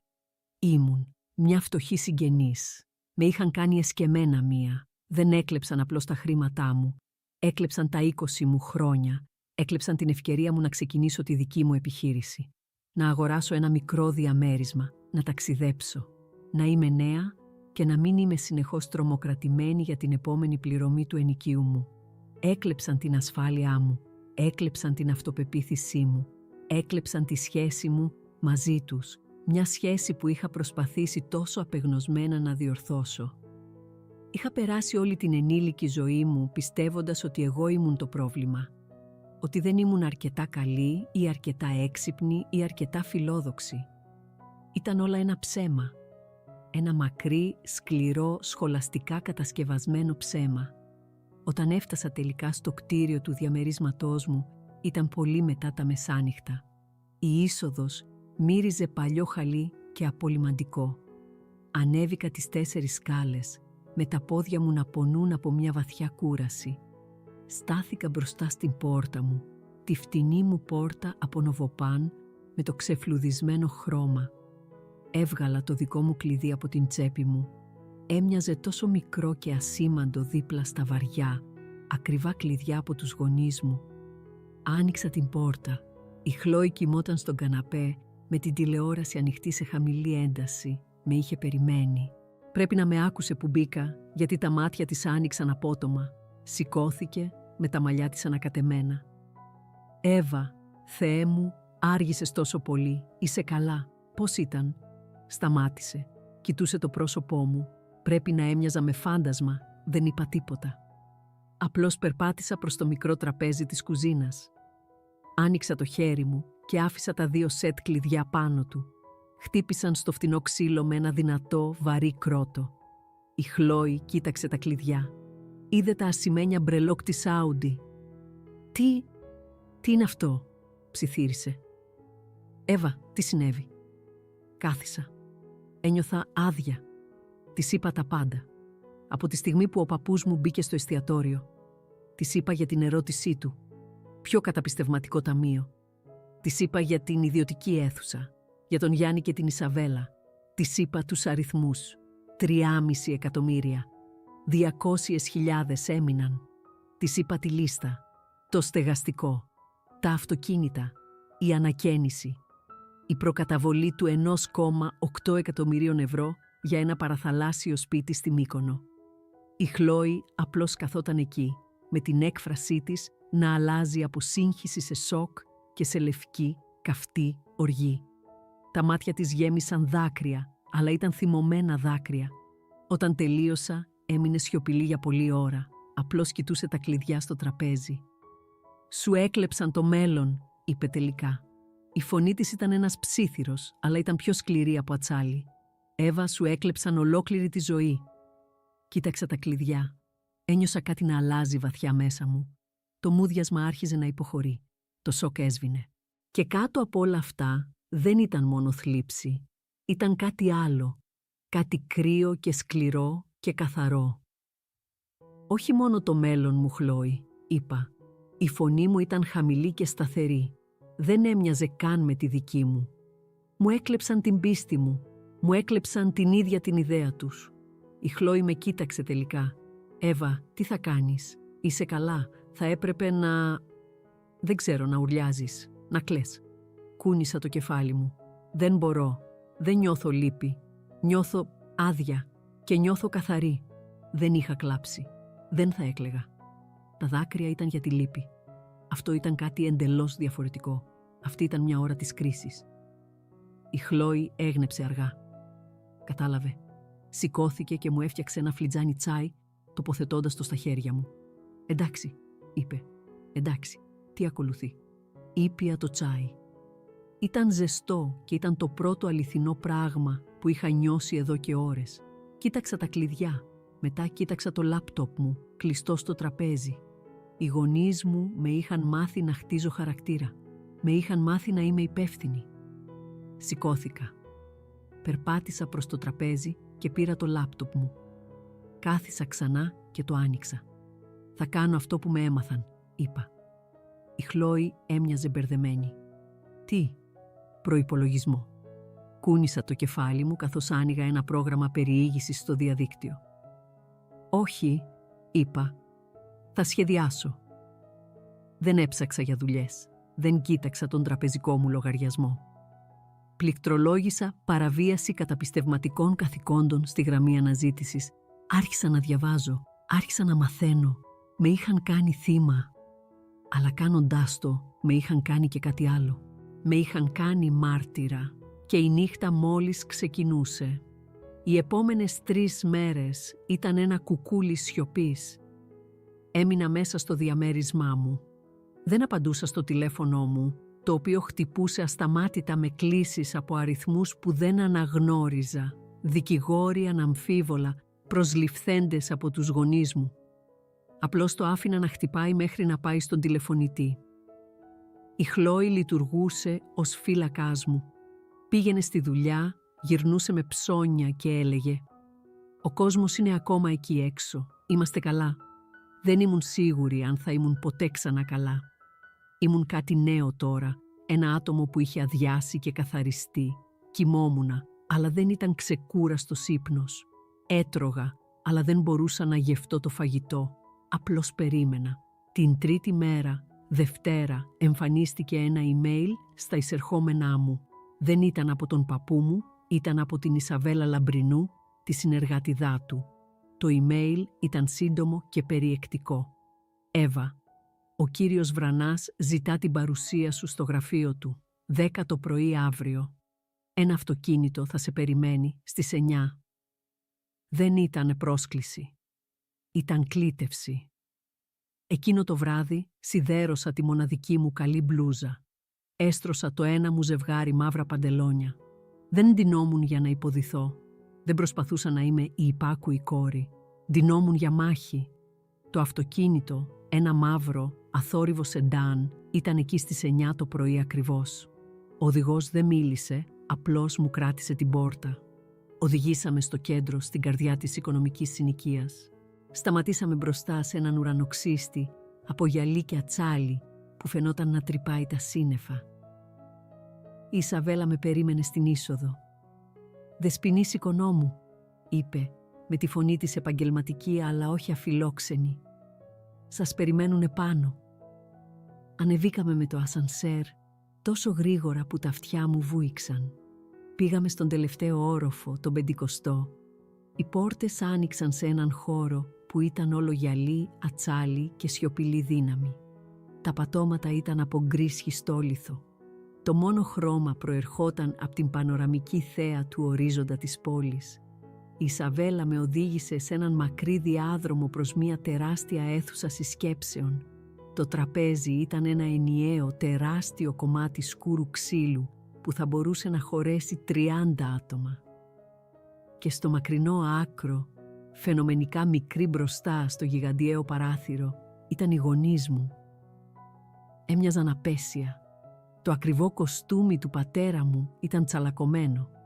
Δεν είχε ξυριστεί. Τα μάτια του ήταν κόκκινα και πρισμένα. Η μητέρα μου ήταν ένα πλήρες ράκος. Τα τέλεια χτενισμένα ξανθά μαλλιά της ήταν άτονα και χωρίς ζωή. Δεν φορούσε μακιγιάζ και το πρόσωπό της ήταν πρισμένο από τις μέρες κλάματος.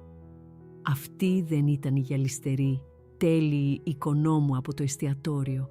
Ήταν απλώς δύο ηλικιωμένοι, φοβισμένοι άνθρωποι. Ο παππούς μου, ο Αριστίδης, καθόταν στην κεφαλή του τραπεζιού. Έμοιαζε γαλήνιος και ισχυρός μέσα σε ένα τέλειο κοστούμι. Έμοιαζε με βασιλιά στο κάστρο του. Ο Γιάννης Καράς, ο δικηγόρος, στεκόταν δίπλα στο παράθυρο, ξεφυλίζοντας μία στίβα χαρτιά. Μπήκα μέσα. Τα τακούνια μου χτυπούσαν δυνατά στο σχιστολιθικό πάτωμα. Ο ήχος αντιχούσε στη σιωπή. Η μητέρα μου με είδε και πετάχτηκε όρθια. «Εύα, Εύα, δόξα τω Θεώ!» Άρχισε να κινείται προς το μέρος μου. «Κάτσε κάτω, Έλενα», είπε ο παππούς μου, με τη φωνή του ήσυχη, αλλά απόλυτη. Πάγωσε, κοίταξε από αυτόν σε μένα και μετά ξανακάθισε στην καρέκλα της. Δεν κάθισα μαζί τους. Πήρα μια θέση απέναντι στο μακρύ τραπέζι, δίπλα στον παππού μου. Ο πατέρας μου τοποθέτησε τα χέρια του στο τραπέζι, προσπαθώντας να προβάλλει μια εικόνα δύναμης. Αλλά έτρεμαν. «Εύα», είπε, με τη φωνή του αδύναμη και βραχνή, «θέλουμε απλώς να το διορθώσουμε αυτό. Θέλουμε να ζητήσουμε συγγνώμη». Τον κοίταξα. Δεν ένιωσα τίποτα. Ούτε ήκτο, ούτε θυμό, απλώς ένα τεράστιο κρύο κενό. «Θέλετε να το διορθώσετε?» ρώτησα, με τη φωνή μου εκπληκτικά σταθερή. «Ή θέλετε να το διορθώσετε τώρα που σας έπιασαν?» Ο πατέρας μου τινάχτηκε σαν να τον είχα χαστουκίσει. «Εύα, αυτό δεν είναι δίκιο», ψιθύρισε η μητέρα μου. «Ήταν περίπλοκο. Πάντα σκοπεύαμε να...» «Πάντα σκοπεύατε να τι?» την διέκοψα. «Να μου το πείτε». «Πότε? Όταν χαλαρώνατε στην παραλία στη Μύκονο, σε ένα σπίτι που αγοράσατε με τα χρήματά μου, ή μήπως όταν θα έπαιρνα ειδοποίηση έξωσης για το διαμέρισμά 2000 μου? Πότε ακριβώς θα ήταν η κατάλληλη στιγμή?» Δεν είχαν απάντηση. Απλώς κάθονταν στην ένοχη σιωπή τους. Ο Γιάννης Καράς έκανε ένα βήμα μπροστά. Τοποθέτησε ένα νέο φάκελο μπροστά μου. «Δεσποινής οικονόμου», είπε. Ήμασταν πολύ απασχολημένοι τις τελευταίες 72 ώρες. Έριξε μια ματιά στους γονείς μου με απροκάλυπτη περιφρόνηση. Έχουμε ξεκινήσει κατάσχεση περιουσιακών στοιχείων. Οι 200.000 ευρώ που απομένουν στο καταπίστευμα είναι φυσικά ασφαλείς. Έχουμε επίσης παγώσει όλους τους κύριους οικονομικούς σας λογαριασμούς. Οι τίτλοι ιδιοκτησίας του σπιτιού στην Κηφισιά και του ακινήτου στη Μύκονο έχουν επισημανθεί. Η προκαταβολή για το σπίτι στη Μύκονο ήταν δόλια θα ανακτηθεί. Τα Audi βρίσκονται ήδη στην κατοχή μιας εταιρείας ανάκτησης. Από σήμερα το πρωί έχουμε ανακτήσει επιτυχώς περίπου 2 εκατομμύρια ευρώ από τα κλεμμένα κεφάλαια. Το κεφάλι του πατέρα μου έπεσε. Απλώς κοιτούσε το τραπέζι. Η μητέρα μου έβγαλε έναν πνιχτό λυγμό.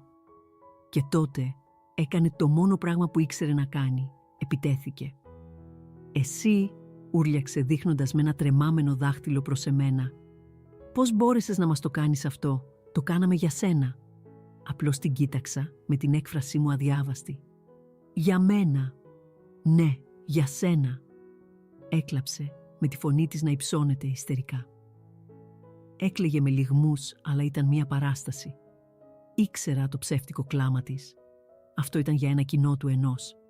Έπρεπε να διατηρήσουμε την εικόνα της οικογένειας, για το καλό σου, για να έχεις διασυνδέσεις, για να είσαι περήφανη για το ποια ήσουν. Προστατεύαμε την οικογένεια, προστατεύαμε εσένα. Τα λόγια της έμειναν στον αέρα. Για μένα, περήφανη.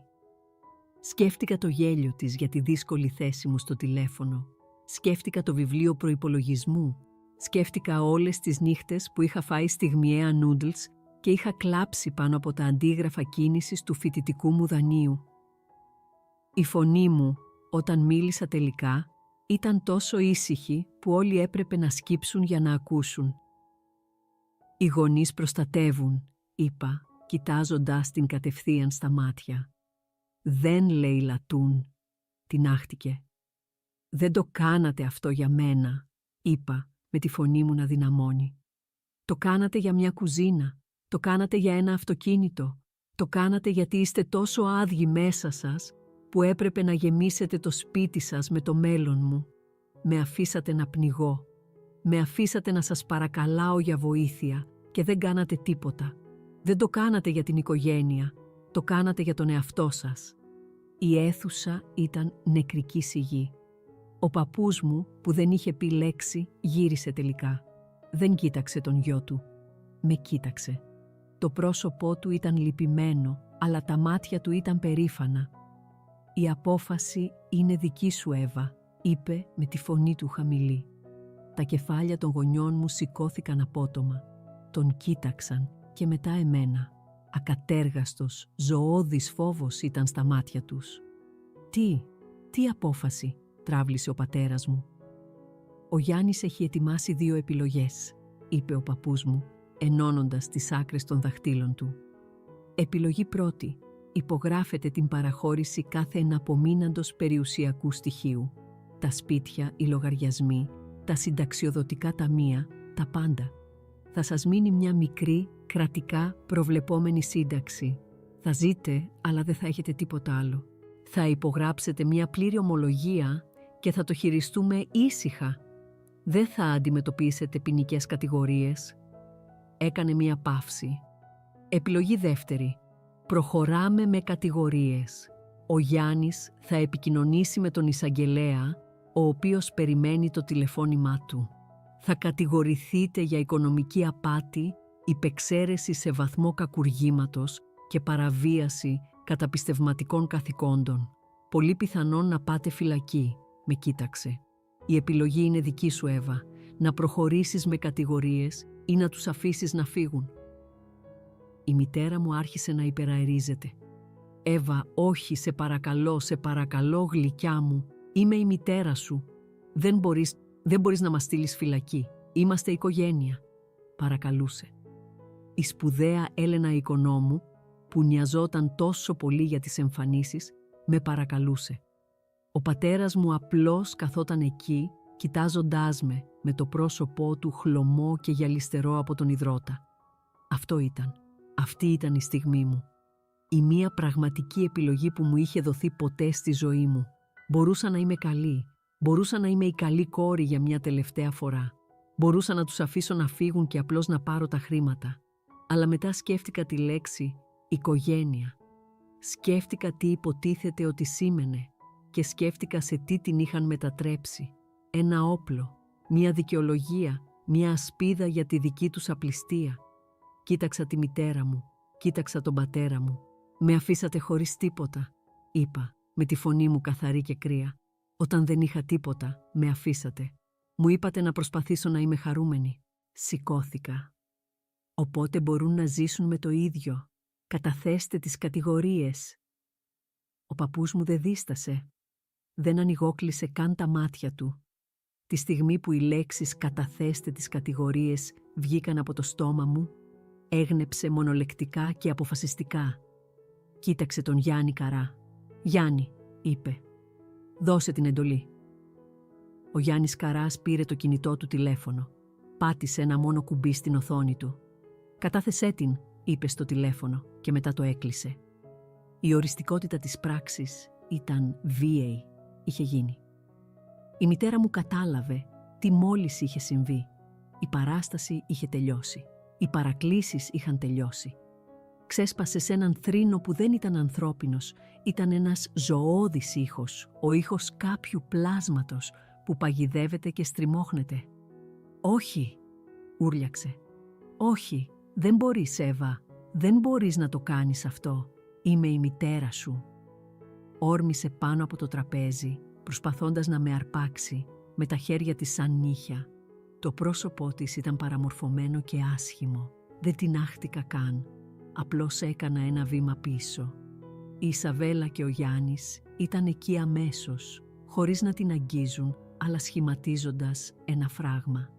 «Κυρία Οικονόμου», είπε ο Γιάννης, με τη φωνή του σαν πάγος, «σταματήστε».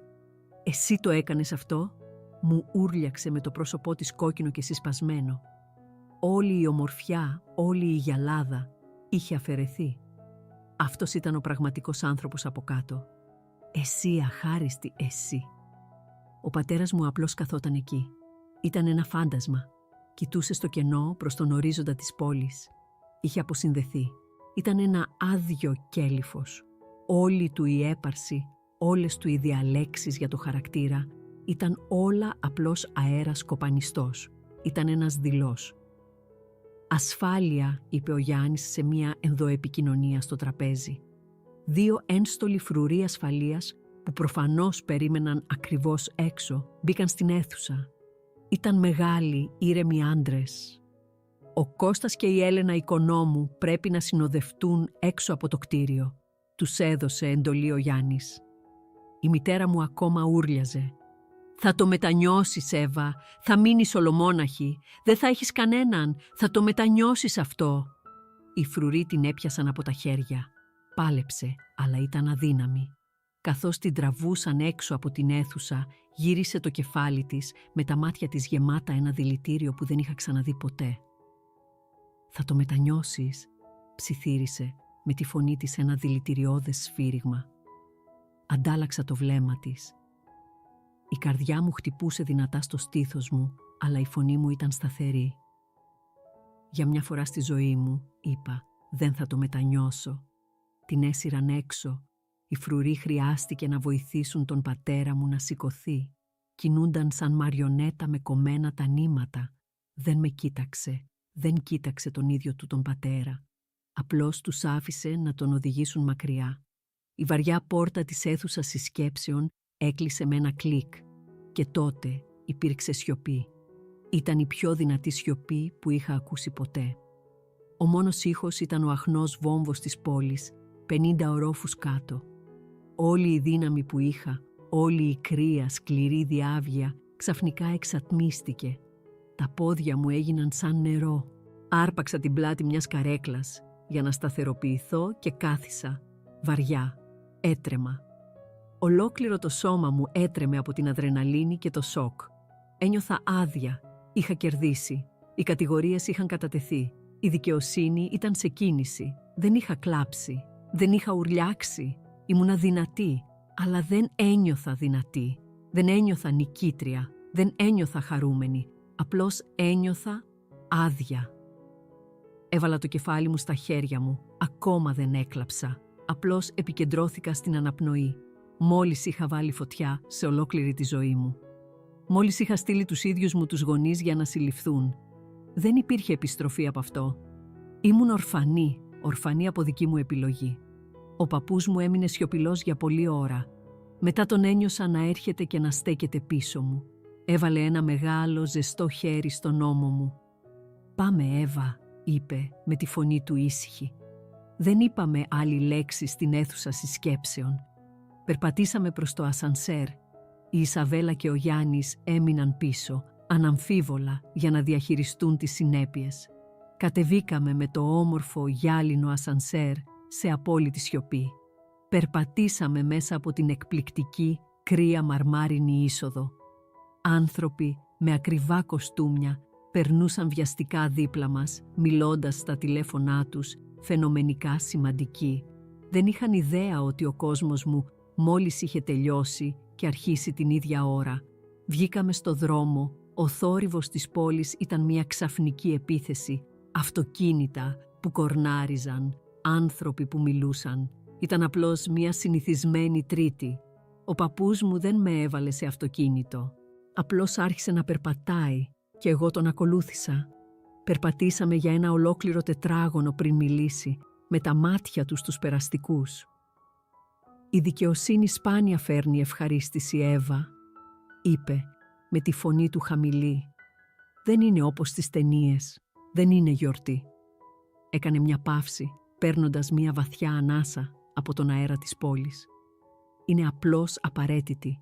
Είναι η εξισορρόπηση των λογαριασμών. Αυτό που νιώθεις τώρα δεν είναι νίκη. Είναι απλώς το κόστος του να κάνεις το σωστό. Και είναι υψηλό κόστος». Τον κοίταξα. Καταλάβαινε. Ήξερε ότι δεν ένιωθα καλά. Ήξερε ότι ένιωθα απέσια και μου έλεγε ότι ήταν εντάξει. «Αυτό που έκανες εκεί πάνω», είπε, σταματώντας τελικά και γυρίζοντας να με κοιτάξει, «ήταν το πιο δύσκολο πράγμα που θα χρειαστεί να κάνεις ποτέ. Είμαι περήφανος για σένα. Απλώς λυπάμαι τόσο πολύ που έπρεπε να είσαι εσύ αυτή που θα το έκανε». Ένα μοναδικό δάκρυ ξέφυγε τελικά και κύλησε στο μάγουλό μου. Δεν ήμουν λυπημένη. Ήταν ένα δάκρυ απελευθέρωσης. Ήμουν ελεύθερη. Ήταν ένα παράξενο, ζωφερό και μοναχικό είδος ελευθερίας. Το βάρος που κουβαλούσα όλη μου τη ζωή. Το βάρος του να προσπαθώ να τους ευχαριστήσω, του να προσπαθώ να κερδίσω την αγάπη τους, του να νιώθω ότι εγώ ήμουν η αποτυχημένη, είχε φύγει. Ήταν μια μιλόπετρα γύρω από τον λαιμό μου και είχα επιτέλους κόψει το σχοινί. Ήμουν εξαντλημένη, ήμουν μόνη, αλλά ήμουν ελεύθερη. Πήρα μια βαθιά ανάσα. Ο αέρας ήταν κρύος και μύριζε καυσαέρια.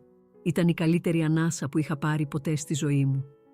«Και τώρα τι, παππού?» ρώτησα. Χαμογέλασε, ένα μικρό λυπημένο χαμόγελο. «Τώρα», είπε, «ξεκινάς». Πέρασαν εβδομάδες. Ο κόσμος συνέχισε να γυρίζει. Η νομική υπόθεση έγινε μια μηχανή, κάτι που χειριζόταν ο Γιάννης Καράς.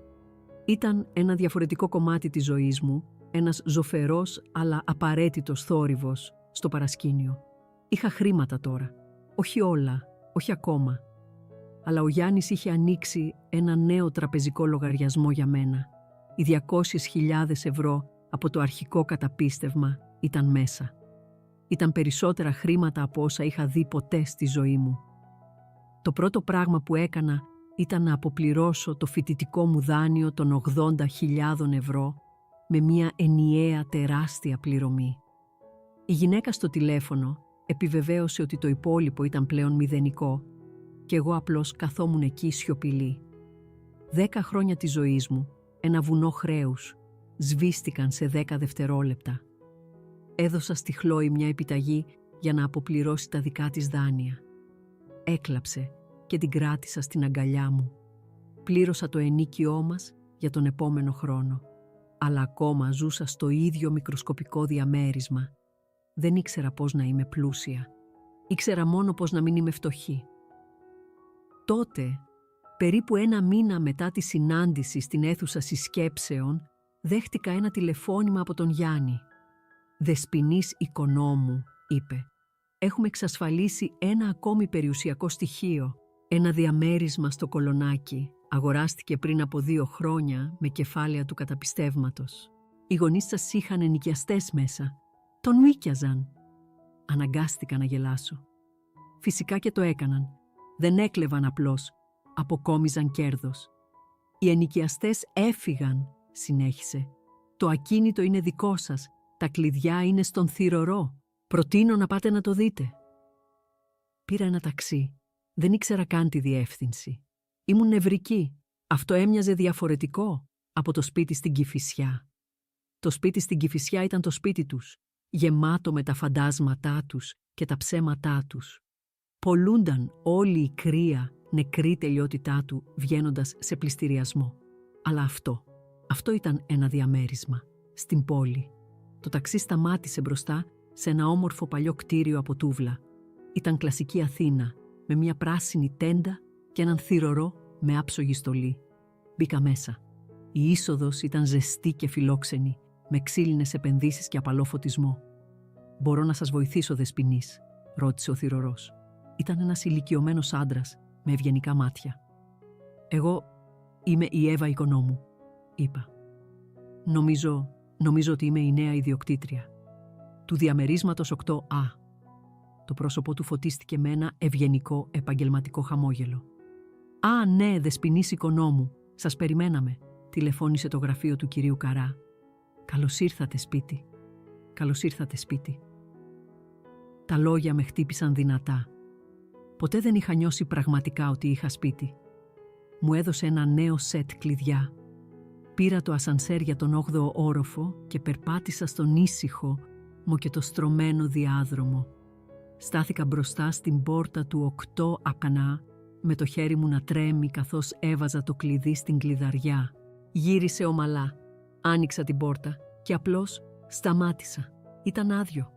Οι ενοικιαστές είχαν μεταφέρει όλα τους τα έπιπλα, αλλά το διαμέρισμα ήταν πανέμορφο. Όλο παρκέ και ψηλά ταβάνια. Μπήκα μέσα. Το σαλόνι ήταν τεράστιο και ο μακρινός τοίχος ήταν εξ ολοκλήρου από γυαλί. Παράθυρα από το πάτωμα μέχρι το ταβάνι. Περπάτησα προς αυτά, ελκυόμενη από το φως. Και τότε είδα τη θέα. Ήταν ολόκληρος ο κόλπος. Ο λυκαβητός να τρυπάει τον ουρανό. Η λάμψη του ήλιου στο νερό του Σαρονικού. Τα μακρινά βουνά. Ήταν το πιο όμορφο πράγμα που είχα δει ποτέ.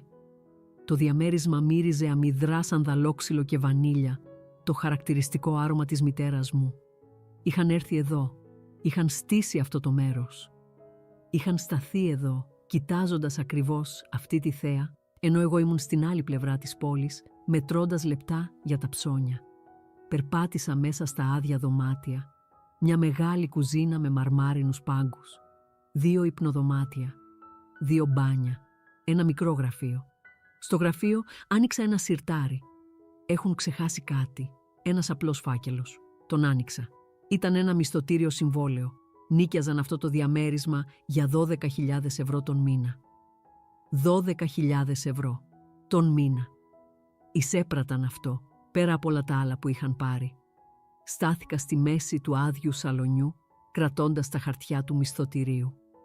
Ο απογευματινός ήλιος έμπαινε μέσα, δημιουργώντας σχέδια στο γυαλισμένο πάτωμα. Και άρχισα να γελάω. Ήταν εκείνο το ίδιο πικρό, σπασμένο γέλιο από το εστιατόριο. Γέλασα με την αναείδειά τους. Γέλασα με την απόλυτη, απίθμενη απληστία τους. Γέλασα με τον παραλογισμό της ζωής μου. Γέλασα με τον τραπεζικό μου λογαριασμό των 400 ευρώ. Γέλασα με τη φωνή της μητέρας μου στο κεφάλι μου. «Μην το παίζεις τόσο δραματική, γλυκιά μου». Γέλασα και γέλασα και γέλασα. Και τότε το γέλιο έσπασε, θρηματίστηκε και μετατράπηκε σε λυγμό και επιτέλους έκλαψα. Δεν έκλαψα απλώς. Πένθησα.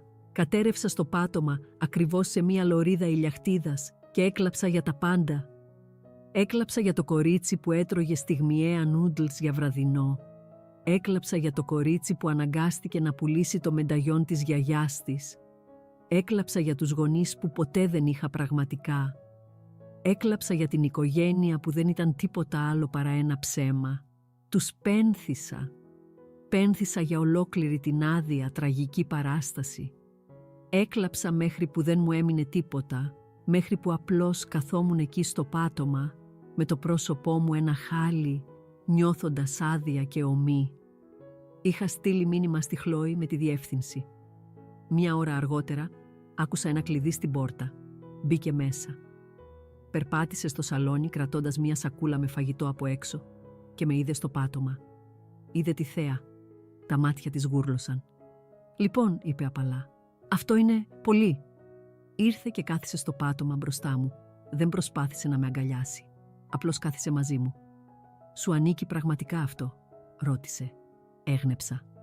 Τα δάκρυα είχαν φύγει. Ένιωθα γαλήνη. «Ναι», είπα με τη φωνή μου βραχνή. Η Χλόη άνοιξε τη σακούλα με το φαγητό.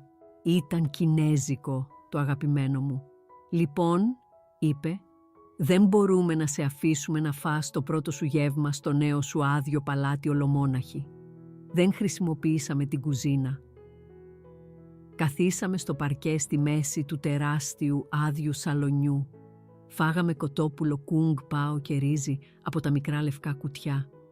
Παρακολουθήσαμε τον ήλιο να δει και τα φώτα της πόλης να αρχίζουν να λάμπουν. «Πώς νιώθεις?» ρώτησε η Χλόη. Κοίταξα έξω από το παράθυρο. «Ήσυχα», είπα, «και βαριά». Η δικαιοσύνη δεν ήταν πάρτι. Δεν ήταν γιορτή.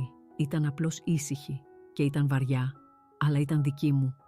Πέρασαν μήνες. Η ομίχλη της νομικής μάχης τελικά καθάρισε.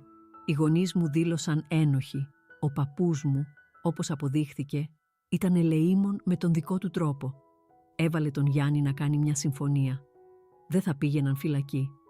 Αλλά έχασαν τα πάντα. Το σπίτι στην Κηφισιά πουλήθηκε.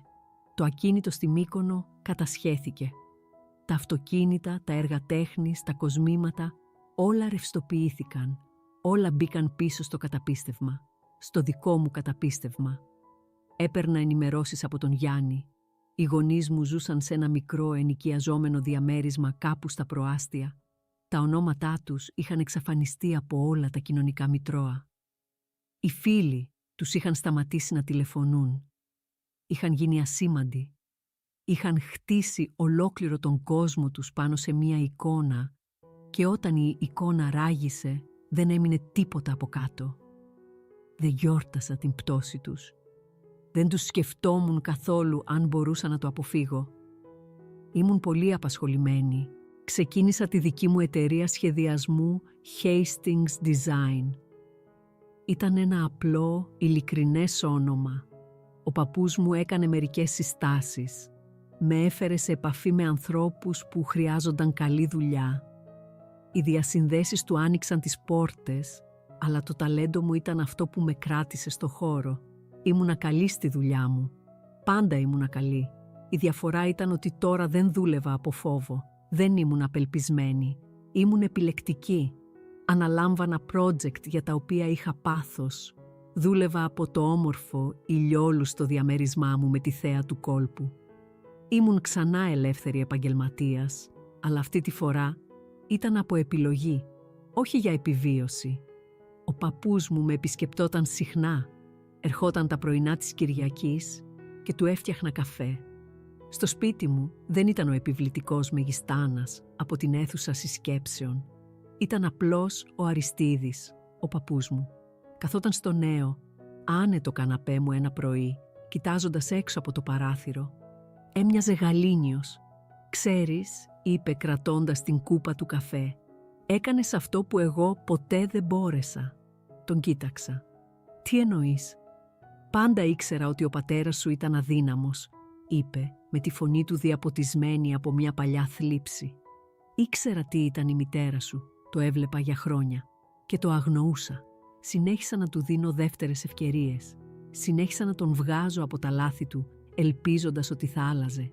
Τον αγαπούσα, αλλά ποτέ δεν τον θεώρησα πραγματικά υπεύθυνο». Γύρισε προς εμένα με τα μάτια του καθαρά και άμεσα. «Εσύ το έκανες, έβαλες το όριο. Εγώ ήμουν πολύ δειλός για να το κάνω μόνος μου». Χαμογέλασα. «Δεν ήξερα ότι είχα όριο», είπα. «Εσύ μου έδειξες που να το τραβήξω. Εσύ μου έδωσες το στυλό». Έσκυψε και μου έσφιξε το χέρι. Απλώς καθόμασταν εκεί σε μία άνετη σιωπή, παρακολουθώντας τα πλοία να γλιστρούν πάνω στο νερό. Ακόμα ζούσα απλά. Είχα εκατομμύρια ευρώ, αλλά ακόμα ζούσα σαν κάποια που θυμόταν ότι έπρεπε να είναι προσεκτική. Αγόρασα ένα νέο αυτοκίνητο, ένα ασφαλές, λογικό Σουμπάρου. Επίπλωσα το διαμέρισμά μου, αλλά όχι με φανταχτερά, επώνυμα πράγματα. Αγόρασα άνετα έπιπλα. Αγόρασα βιβλία. Γέμισα τον χώρο με φυτά. Το έκανα σπίτι. Ένα βράδυ. Γυρνούσα σπίτι από μια αργή συνάντηση με πελάτη. Έβρεχε. Ήμουν σε έναν γνώριμο δρόμο και πέρασα από τη Χρυσή Ορχιδέα. Οι πολυέλαιοι έλαμπαν, ζεστοί και κίτρινοι, μέσα από το βρεγμένο από τη βροχή γυαλί. Μπορούσα να δω ξένους μέσα, να γελούν πίνοντας κρασί, φορώντας ακριβά ρούχα. Υποδίονταν, ακριβώς όπως οι γονείς μου. Ήταν εντελώς ανίδεοι ότι μια οικογένεια είχε διαλυθεί. Ακριβώς εκεί, σε εκείνη την ίδια αίθουσα. Δεν ένιωσα θυμό. Δεν ένιωσα λύπη. Ένιωσα τίποτα. Απλώς συνέχισα να οδηγώ. Δεν σταμάτησα. Πήγα σπίτι. Έφτιαξα ένα φλιτζάνι τσάι και περπάτησα προς το μεγάλο μου παράθυρο. Η βροχή είχε σταματήσει και η πόλη ήταν καθαρή και φωτεινή. Ο λυκαβητός ήταν φωτισμένος, ένα κόσμημα στο σκοτάδι. Το σπίτι μου, σκέφτηκα τους γονείς μου. Αναρωτήθηκα με έναν αποστασιοποιημένο τρόπο αν ήταν καλά. Ήξερα ότι δεν θα τους τηλεφωνούσα ποτέ και ήξερα ότι δεν θα μου τηλεφωνούσαν ποτέ. Η ρήξη ήταν καθαρή και ήταν οριστική. Το αίμα δεν είναι πίστη. Η οικογένειά μου δεν ήταν οι γονείς μου. Ήταν ο παππούς μου που μου είχε δώσει δικαιοσύνη. Ήταν η Χλόη που μου είχε δώσει έναν καναπέ για να κλάψω και ένα κουτί με φαγητό από έξω όταν το χρειαζόμουν περισσότερο. Προσπάθησαν να με διδάξουν ότι η αγάπη ήταν μια παράσταση, ότι η εικόνα ήταν το παν. Αλλά είχα μάθει κάτι άλλο. Κοίταξα έξω τα φώτα που έλαμπαν στον κόλπο. Ήπια μια γουλιά από το τσάι μου. Μου έκλεψαν το μέλλον και το ονόμασαν αγάπη. Ψιθύρισα στην άδεια αίθουσα και χαμογέλασα. Ελάχιστα. Το πήρα πίσω. Τέλος της ιστορίας.